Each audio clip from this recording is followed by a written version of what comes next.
Vamos a tener el gusto de platicar por segunda ocasión ya con el abogado José Alberto Sánchez Nava.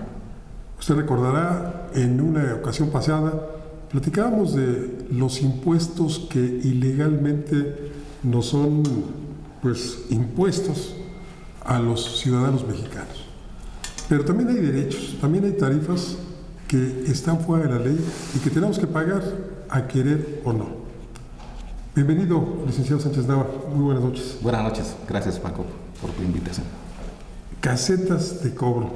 Hay una queja generalizada. Me escribí hace un par de días un amigo que me decía que como no pasó su tarjeta de crédito, lo obligaron a salir de la carretera. Sí. Y él asegura que la tarjeta de crédito sí estaba funcionando bien, sí tenía los fondos suficientes, pero que lo que no funcionaba era el aparato de la caseta por donde transitaba. ¿Qué se hace en estos casos? Sí, mira, eso se constriñe a un acto de molestia, obviamente por parte ni siquiera de una autoridad.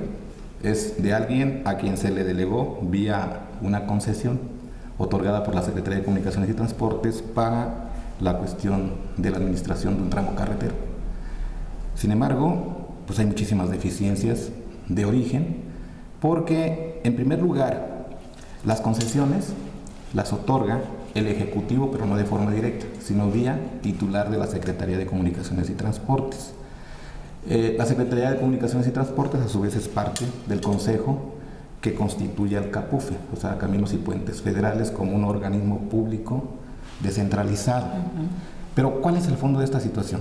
En primer lugar, un secretario de Estado, cuando invade la esfera jurídica de los gobernados para imponer una obligación de pago a la ciudadanía, está invadiendo su esfera jurídica. Es decir, la Suprema Corte ha sido muy clara en el sentido de que cuando un secretario, al no haber sido elegido de manera, en una elección popular, sino que es un empleado directo de la Administración Pública Federal, pues no tiene facultades metaconstitucionales para efecto de invadir la esfera jurídica. En todo caso, debería de ser el presidente de forma directa, no vía Secretaría de Comunicaciones y Transportes, que suscriba la autorización de una concesión para el manejo administrativo de un tramo carretero en manos de un particular.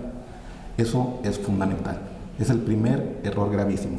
El segundo es que cualquier derecho que en nuestro país, en el que por concepto de uso de un bien nacional, para que se constituya legalmente el cobro, pues debe de estar contemplado en la Ley Federal de Derechos, cosa que no ha ocurrido desde la época de Miguel de la Madrid, cuando hace las modificaciones a la ley relativa a caminos, en el sentido de que Caminos y Puentes Federales sí puede cobrar este tipo de derechos de tránsito en tramos carreteros de autopista, pero siempre y cuando pues estén contenidos en la Ley Federal de Derechos, porque si no, se vulneran garantías de legalidad tributaria. Es decir, todos los mexicanos estamos obligados a contribuir al gasto público, a nivel federal, a nivel estatal y a nivel municipal.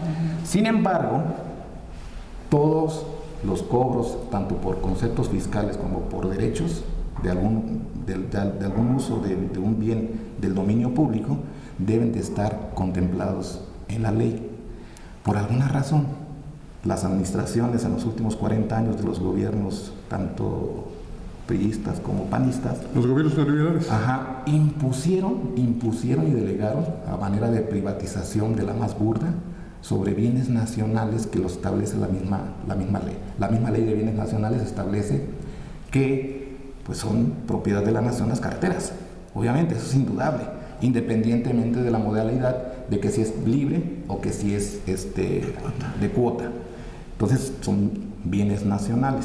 Aquí la situación es de que los recursos que se asignan para efecto de la inversión de infraestructura carretera, pues se ha confundido, y desafortunadamente quien ha sido parte esencial en todos este tipo de elementos, tanto en las administraciones portuarias integrales, que el socio principal, por ejemplo, es Banobras.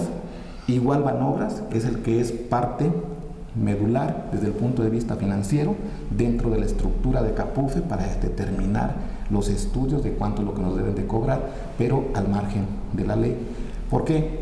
pues ningún Congreso, ninguna legislatura federal se ha atrevido a que se imponga en la Ley Federal de Derechos el cobro por concepto de peaje carretero, porque atenta obviamente contra el 11 constitucional que nos determina la libertad de tránsito. Claro. Entonces, ahora también la Suprema Corte, yo he visto, y desafortunadamente pues han tenido criterios más que nada oficialistas. No estoy hablando del actual gobierno, porque también hay una confusión. Yo he estado escribiendo acerca de todas estas irregularidades por los efectos sociales. Colima tiene problemas gravísimos, problemas de resistencia ya civil, y que se agarran a golpes, y toda la cuestión de la gente que está deduciendo un derecho frente a una caseta que se pagó 5 veces ya. Pero bueno, desafortunadamente la Suprema Corte, cuando dices tengo derecho dentro de mis garantías individuales para efecto de transitar libremente por una carretera, aquí en la Ciudad de México, hace unos años, cuando la cuestión del no circula, emitió un criterio muy raro, que dijo que sí, tu derecho, que se constriñe en el 11 constitucional a libre tránsito, es sobre tu persona, pero no sobre tu vehículo.